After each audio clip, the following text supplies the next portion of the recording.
Hello, friend. Today I'm going to take you on a tour behind the brand of Simplify Simplify. Now, it's interesting. This isn't an interesting one because it's not actually brand design, it's brand expansion. Brand expansion. Because Liz August of Simplify Simplify, she already had a logo that she loved. She had a concept, she had colors, she had fonts, she had all the things that she already liked.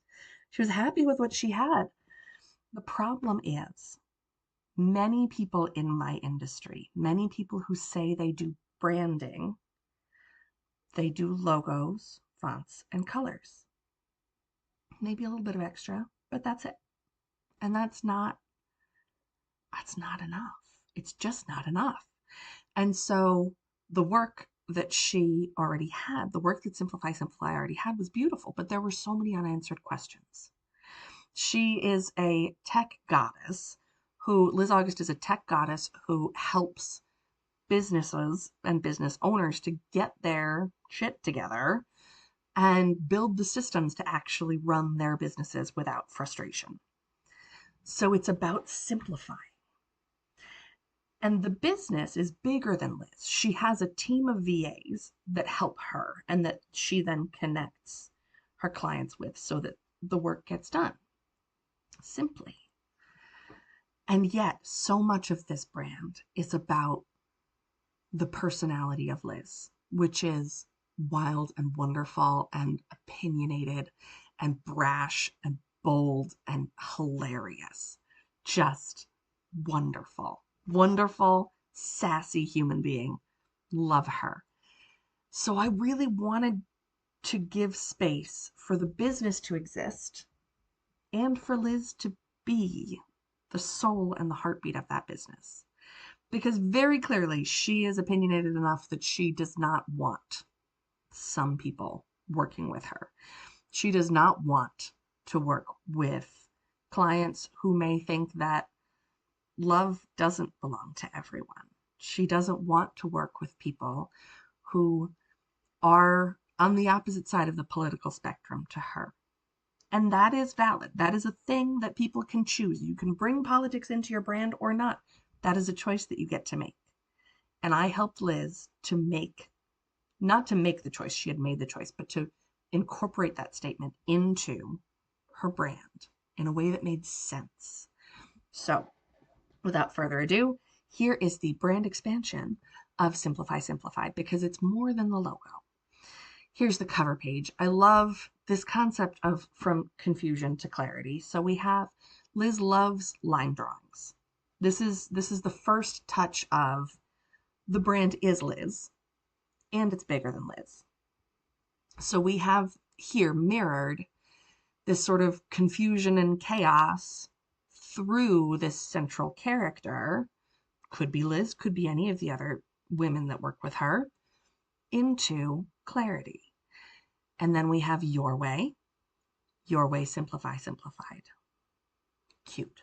Love it. We have the logo, which I will show you. I usually save this for the end, but I'm going to show you because this is brand expansion. I need you to know the difference. In logo design, I am scrapping what came before and we're starting fresh. Here, this is not what we're doing. She loved her logo. So I took the existing logo, which was fine. It's a little pixelated here. I just had a screen grab. The concept is strong. It's solid. And yet there were some pieces that needed help. The simplify to amplify doesn't really mean anything. Doesn't really mean anything. That came from a conversation that somebody had with her husband at a bar. Doesn't mean anything. So why bother? Why? We're making things mean something. Simplify, simplify. The entire time that I had known her business, I didn't know if I was getting the name right. And really, I wasn't. There's a comma. There's supposed to be a comma. So in the redesign, I took the heart and soul of the existing logo and I moved this lady up a little bit and I added in the comma. So it's grammatically correct, which the name Simplify Simplify is literary. So why not have the comma? That's important. That is a thing that feels connected to Liz and also is part of her client experience. So we added that back in. This is not an overhaul. This is an expansion. We take the heart of what already exists and then expand upon it and polish it. So there's that. Going back to where we were, just a little sneak peek there. We have the primary logo, which you have already seen. And then we have a secondary logo because she doesn't maybe always want to have the lady there. And that's fine. Now it's this like fun little swirly thing and the message gets across. And then we have a tertiary logo, a third version, where it's just the lady. So we have the words plus the lady, we have just the words, and we have the lady. And then we have a cute little icon version, and she can use that wherever she wants to, wherever it needs to exist as an icon. She could get it on a t-shirt, she could get it on a hat, she could use it as her profile picture for Instagram, she could use it in a million places, she could get stickers, send stickers in the mail to her clients. Why not? It's cute. That icon logo can be used anywhere. The point of it is that it's iconic. It is recognizably that blue and that line drawn lady is Simplify, Simplify. When you look at it, if you know the brand, you know who it belongs to. Then we have some fonts and we have some colors, and that's great. And then, because the logo, fonts, and colors do not make a brand is more than that. This is where we get into the real expansion. I believe it's the same fonts that she had before. The colors are just edited, polished, but the concept is the same. It's not a redesign. It's not starting from scratch. But this is where we start to expand because the original concept is great, but there needs to be more. So taking the line art that Liz loves, the line art that is already connected to the existing brand, and expanding on that. So I gave her a whole cache of like 40 of these line drawn business people. Most of them are women. We've got women of different shapes and sizes. We've got women of wearing headscarves, women of different races and identities and all kinds of things to feel inclusive. That matches her political beliefs. She believes in inclusivity. And I did include men as well, because men get to show up to the party. We don't need to be exclusive. I believe I said to Liz, which is true about my brand, is that I am women-centric. My brand is women-centric. If you're not comfortable with pink, then you're not the right person for me. But it's not women exclusive. I love working with men who are not afraid of pink. So here are just 3 of these iconic ladies for Liz to use at her leisure. And then we have these background textures, these sort of line drawn swirly things that represent the journey of from where they are to where they're headed. It's momentum, it's the confusion, it's this part here, it's this part here, it's this part here. It's that idea of moving from something to somewhere new with Liz, and adding this very soft gray behind it just gives it softens the image. It makes it less harsh, because I knew that this was going to be a background image. This was going to be placed behind other things.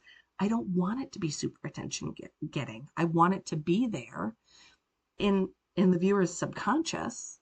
I want them to make the visual connection subconsciously. I don't want them to be like, oh my God, this line art. So we're allowed to do that here because it's telling us something specific. Here, not so much. These ladies aren't in the background. This is. And then Liz said she wanted something that she called funsies. She'd seen this on somebody else's website, and I get it. It's little like stickers. It's what she really wanted was to incorporate personality. And her personality is fun. So she wanted some things that could move around on the website and some things that could not move around while other things were moving underneath them, to give that added sense of levity and technical prowess, because most people who build their own websites or use these platforms don't know how to do this stuff. But Liz knows how to do it. So, and all of her team members know how to do it. So giving her these, what she called funsies, that she can pop wherever she wants to. And they've got that same sort of line art quality. And then some more little bits and pieces that she can use at her leisure. Why not? We're building context. And then I gave her some personal flair, because in her about section, I remember when I first read the Simplify website, I was reading Liz's bio, and she called herself a wannabe mermaid, which is adorable. And I responded with, I don't want you to be a wannabe mermaid. I want you to be an aspiring mermaid, because an aspiring mermaid is hopeful.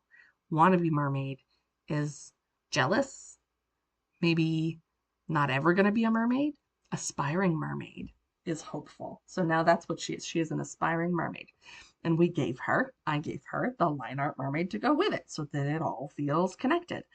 And then having this my favorite things background. Again, Liz is the brand. So many of us, even if we have team members in our businesses, they can come and go. They're not the central figure. And even though the name is not Liz August, it's Simplify. Liz is still the point. She is the personality inside of the brand. She is the thing that's not going anywhere. The brand cannot exist without Liz. And if it needed to, then we would have to make different decisions. But she is the point. I don't hire Simplify to hire Simplify. I hire them, and did hire them, because I wanted access to Liz's brain and her technical know-how and her ability to solve my problems. So this is just a little bit of personal flair. She likes stickers. She's always on her computer. She likes soda. I didn't want to she had originally had a Diet Coke somewhere. I didn't want that. I just wanted the soda. I didn't want it to feel like it belonged to somebody else's brand. She's got her phone. She's got a mermaid. She's got a huge t-shirt collection. Just not things you could look at this from a distance and just not even know. Like, not pay attention. You don't have to pay attention to all the details. But if you're looking, it's a fun little Easter egg. It's a fun little extra tidbit to get to know Liz. And then we have real world applications. So I designed how all of these things could be incorporated into the homepage of her website, because that's important. That is the first thing that needed to be taken care of. I loved, in the mock-up that I made for her, I added in the animations and the movement and all of that stuff, because I wanted her to see how it would look in the real world. And this right here, she had great brand photos. I'll see if I can get the name of the person who did them, because they were awesome and they were so Liz. And I wanted to show them off. But she had so many, and it needed to be culled into the most brand-centric ones. So we've got down here Organized AF, because she is. And then here I cut her out, and I just made her head like pop up from the bottom. It just popped up, and I said, I think of you as being like a little creep down there. You're just creeping up, being like, hey, I'm here. And then she's got this little sticker saying, here to talk. Anyway, I love Liz. We are soul sisters. And then Canva templates. I will always do Canva templates. And Liz is no different. She needed the help to get the brand, even though she has all of the technical knowledge. She does this for her clients. You can't do it for yourself. You can't do it for yourself. So I gave her these tools so that she can get the brand and her message out into the world. When we did our work together, she had a mailing list. She did not send any emails to them. I gave her the ability, not just visually, but emotionally and logically, the ability to start sending emails. So now she does. And it's not a burden. It's not a lift. It was such a hurdle. It was such a stick stuck in the road she couldn't get past it. And so we talked, and I said, why not do it differently and make it simple? It doesn't need to be paragraphs. Make it a few sentences. And so she did. And now it's actually happening. We overcomplicate things. We make things difficult for ourselves, but they don't have to be. And sometimes what it takes is having somebody like me who can look, take a step back and look and see, do people actually need this from you? Do people need you to give them all of this information? Or are they maybe busy and they don't need all of that information and they would appreciate the brevity because your whole purpose is to simplify things, right? Right. Okay. So, and also giving her templates so that she can show off the design work that she does. That was a thing that she did not have before, and it is necessary because it's good. It's good work. And then we've already seen the before and after, which now that you've seen the whole context means even more. This was not a brand design. This was not a start from scratch, wipe it all away brand design. This was an expansion. This was all of this. Everything that I did came from the information that already existed. I just expanded on it. I just made it more. And now Liz knows how to post things on social media. She knows how to put together her Canva stuff. She knows what she says and how to do the things because she has those bits of context and information beyond the logo, the fonts, and the colors. And that is necessary. So, how about you? What do you have in your brand? Do you have the things beyond a logo, a font, and some colors? Because I got to tell you, if it was possible to do it without those things, Liz would have. She's a smart lady. She knows what she's doing. And if she can't do it without more, no one can. So if you feel like maybe you need some more, let me know.